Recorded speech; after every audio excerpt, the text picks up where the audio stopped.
Hey guys, good evening and welcome to tonight's live stream.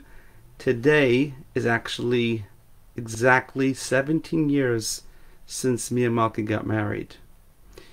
It was on a Monday, in fact. And the ceremony, I remember it finished somewhere between 5:15 and 5:30 p.m. So it's like literally at the same exact time, date. And it was I operate on a Hebrew calendar. So it was like the 30th of Sivan, which is it's a little bit of a different calendar than the what we call the secular calendar. The actual date was June 26th, but on the Hebrew calendar it was the 30th of Sivan, which is 1 week off from June 26th. Anyway, that's a long topic unto itself. Different types of calendars, lunar and solar, and combinations. Anyway, I really wanted to make my marriage work. Like, I really did, from the beginning.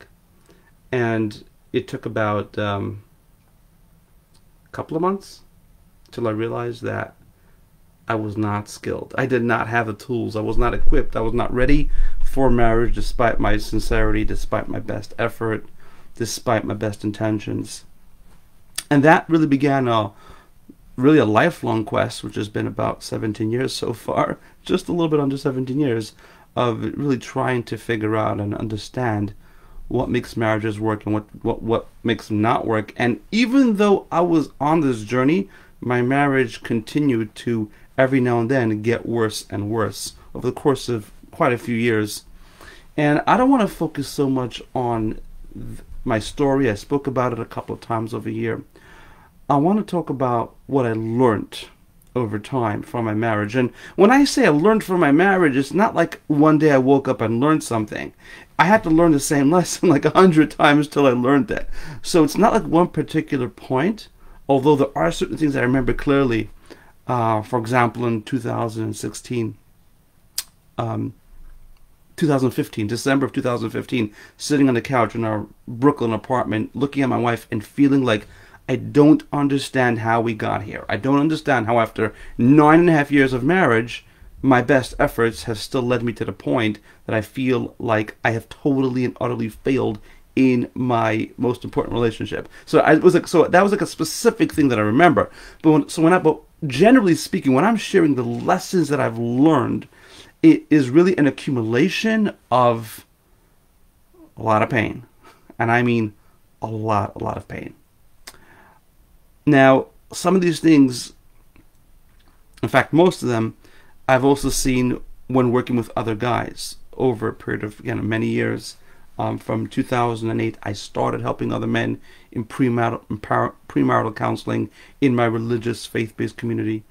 Even though I was struggling then in my marriage, and we had the ups and downs, me and Malky, but it was a passion of mine. It seems like I was destined to give myself to this purpose for my own sake, for my own family's sake, but also for the sake of other people. Otherwise, the pain would have not been worth it.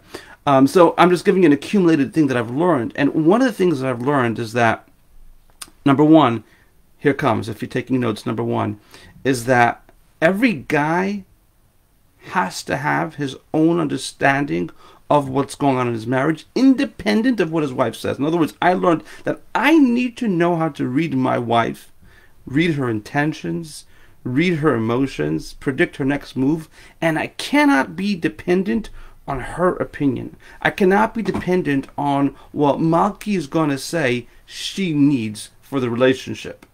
There is a time and place for that, okay? There is a time and place for taking your wife's input. However, what I learned was that every guy has to have his own skill set to be able to filter out and know what to take from everything his wife says, because a wife will say a lot of things, and if you follow everything she says and you try to implement everything she says in order to improve your relationship with her, in order to improve your connection with her, in order to improve the communication and the intimacy and the friendship, you're going to find yourself usually exhausted, frustrated, and in a never-ending chase to try to please her without knowing what actually will please her and what actually is not going to please her, what's going to make a difference and what's not going to make a difference. Are you guys following me? Does it make sense?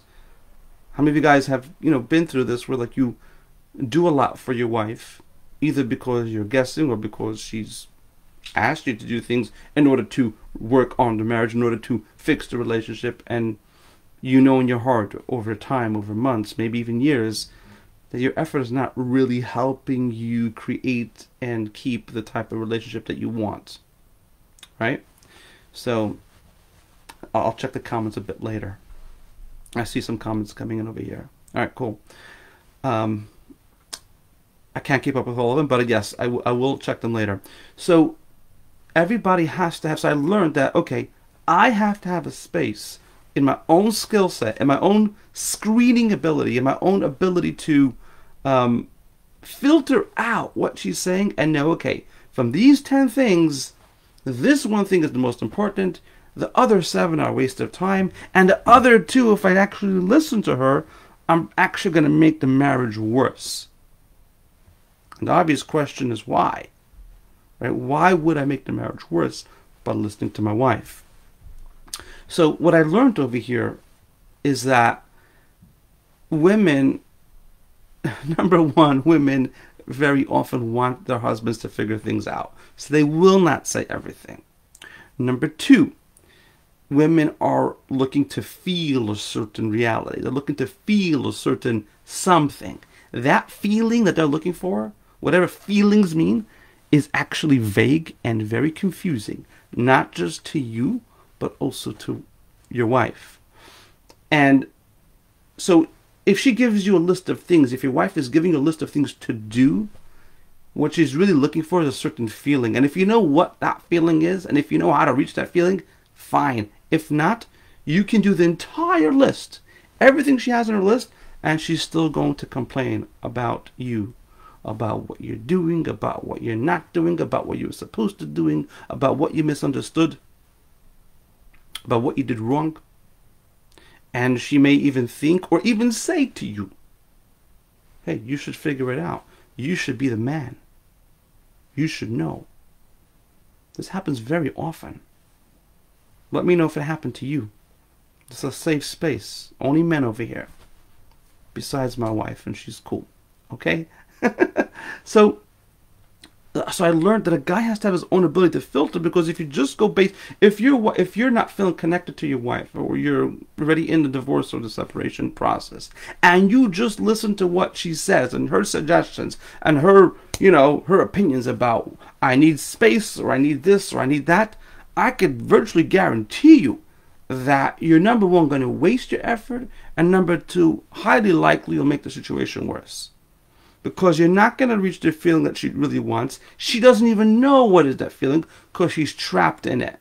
And for the guys who have been here for a while, they know what I'm talking about. If you're new, this may seem like very advanced. It sort of is, because I'm sort of combining a lot of things together based on a lot of things that I teach you guys. So you may have to go through some more basic training. But this is really, really true. And it goes deeper. In some situations, the woman already decided that she already put her heart into the marriage for years. So you cannot involve your wife or involve her input if she deep down believes that she already tried to work on the relationship. And that might be true. When I'm saying tried, I'm not making fun or criticizing. I'm just putting it in the context of, you may not see it as her having tried, but if she believes, here's the point, guys, you ready? If she truly believes that she already tried, even if, here's the point, I'm going to go slow so you get it, even if you somehow convince her or pressure her or manipulate her into working on the marriage, here's what's going to happen. She's not going to be able to put her entire heart into the effort like you are.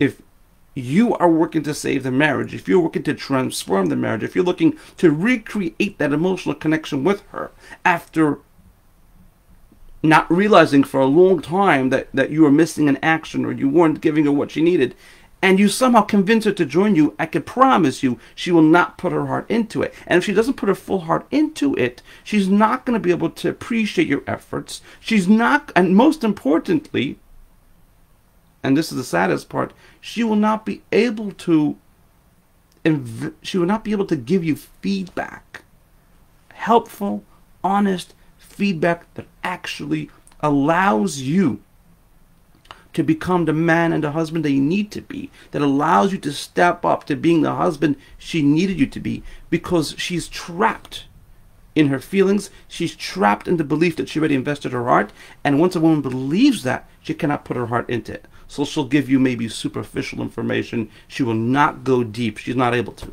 And it's not a criticism, it's a reality. All right? And you can go to counseling for years and they won't even tell you what I just told you.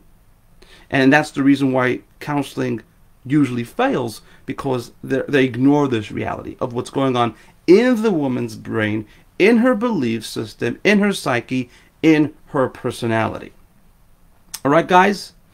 Is this making sense? Let me know in the comments if you're getting this. Give me a 10 if you get it, 10 out of 10, or 7 out of 10, or 2 out of 10. All right, let me know. So that is the first thing I learned, is that a guy has to have his own ability, his own, whatever you want to call it, emotional intelligence, sensory acuity. It doesn't matter what you call it. I call it a marriage skill set. You have to have your own processing system. All right? Next thing.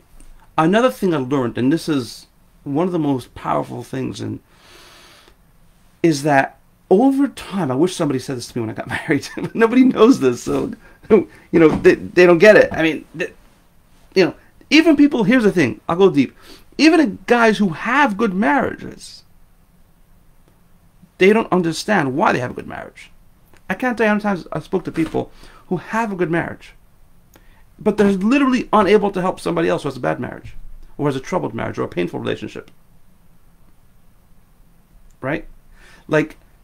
And why is that? Because it's just the way it is. Some people can just intuitively do something correctly, but they do not know how to reverse engineer it, how to break it down, break it down to a science and then teach it to somebody else. It's not a good or bad thing, it's just a reality, it's just a skill set. Anyway, back to my point. Here is what I wish somebody told me, number 2. I wish somebody told me over time, and what I'm telling you now is gold. Even if you did not understand a thing I told you until now, what I'm about to tell you now, and even if you understand nothing else. So let's say the first 14 minutes of this training, you have no clue what I'm talking about, what the hell I'm talking about. And after this, you have no clue. If you understand what I'm about to tell you over the next 2-3 minutes, it is an absolute life changer. Absolutely. Here's what happens. The thing that governs the most important decisions your wife makes, or her opinions about herself, her opinions about you, her opinions about the marriage to you, her decisions about what she wants, her decisions about what she's going to do, if she's going to separate, if she's not going to separate, if she's going to trust you, if she's not going to trust you, if she's going to emotionally open up to you or intimately open up to you or not. That entire opinion and decision-making process in your wife's brain depends on one thing only. I'm going to the root, to the deepest part, and to the thing that really took me the longest to understand. Okay? And when you get this, it makes a tremendous difference in everything else. And that is, it depends on her picture of you. In other words, in my marriage was I shouldn't say absolutely stuck, but it kept on getting stuck, despite my best efforts, until I was able to figure out what was the picture my wife had in her head of me. How is Malki seeing me? How was she processing David? What was the image? What was the picture? What was because that is the root of her opinions and her decisions. If she sees me a certain way, that's going to not just influence and govern her decisions, it's going to control her brain. So, and what I learned was, over time, women pick up very, very, very little things in the marriage. I mean little things that men say or do, and they create this picture in their head over time, and that picture is something which keeps them stuck in the past. How many times did your wife say something and you're like, oh my God, that you're so stuck in the past? Let me know in the comments. Now, here's the thing. When that picture is there, you can't get anything else done. When that picture is in her head, you can't fight it either. You can't argue over it. But you do have to deal with it. You have to deal with it, and that's one of the things that I learned in my marriage and helped other guys, how to identify the picture, how to reverse that picture. But the point that I'm making over here is that it literally controls everything else. And it's sort of like your wife is talking to a memory of you. Do you get what I'm saying? She's talking to a memory of you. So you think you're talking to her today. Today is June 19, whatever, 2023, right? You are talking to her today. It looks like she's talking to you today. So if you took a video camera, right, you take your phone, you'd be like, it would look like she's talking to you today. But if you look at the actual video and break it down, and you truly understand what's going on behind her thinking, she's not talking to you today. She's talking to the person that is built up in her brain over years and years. And therefore, certain ideas that might have helped your marriage had you applied them in the beginning. Let's take an example, 5 love languages. Or some basic communication training, or some basic appreciation training. How to say appreciation, how to apologize, right? Because I work with guys with those things as well. Exactly how to break things down, how to do all those things I just said, apologize, appreciate, how to listen. Those things, even if theoretically they might have worked if you used them in the beginning of the marriage, you cannot use them once the wrong picture of you has been built up, because then everything you do feeds the wrong picture. So for example, I'm just giving you an example because it's the easiest thing to explain. But the wrong picture your wife has of you in her head can be hundreds of different pictures. But the easiest one to explain is, let's say, manipulation. If your wife believes you're manipulating her, or for example, she believes your changes are not real, everything you do to show that your changes are real can easily feed the idea in her head that you're manipulating her. Do you get what I'm saying? And that can, whatever manifestation exists in her brain, it plays out the same exact way. It blocks your input. So in fact, doing more for your marriage is another thing I learned, is that I could do a lot for my marriage, but if I do too much, it actually backfires, because it's very easy for her to misinterpret and distort what I said, what I meant, because she has the wrong picture of me in her head. Are you guys getting this? This is really, really important. This is really, really important. And, there was a time where I didn't talk about it so much in this Facebook group, because I felt this was something that it's sensitive, it's deep. It would really take me a one-on-one with somebody, like when people book a valuation with me or a consultation, to discuss it with them. And then over time I realized some guys really, really have to get this before you may never have talked to me, right? You have to know this for your life, because this is what has been going on behind the scenes over a long period of time. Okay? So that's another thing. And to wrap it up, the image that's built in my wife's brain, and thank God it's changed dramatically. We're going out tonight we're gonna go out for our anniversary. We go out every week on Wednesday, but this week we're going on a Monday because it's our anniversary. So that's, we're in a tremendously beautiful place. But it took a lot of work. Took a lot of work and a lot of years and tears. That's what it was. Years and tears of me I couldn't figure out where I was going wrong. Why was my effort not working? Or worse, why my effort was actually backfiring. But to wrap it up, what I learned was that just the things I do for my marriage, maybe just 3% actually matters. The other 97% is either a waste of time or it's actually making things worse. So I cut it down. If you followed me with a camera around my house, I almost never do dishes. I almost never clean. I pick up behind myself. I don't leave a mess. But I don't try to score points with my wife by helping, cooking, cleaning, laundry, dishes. I may do some of that just for the purpose of, because it actually, just to not be, not be selfish.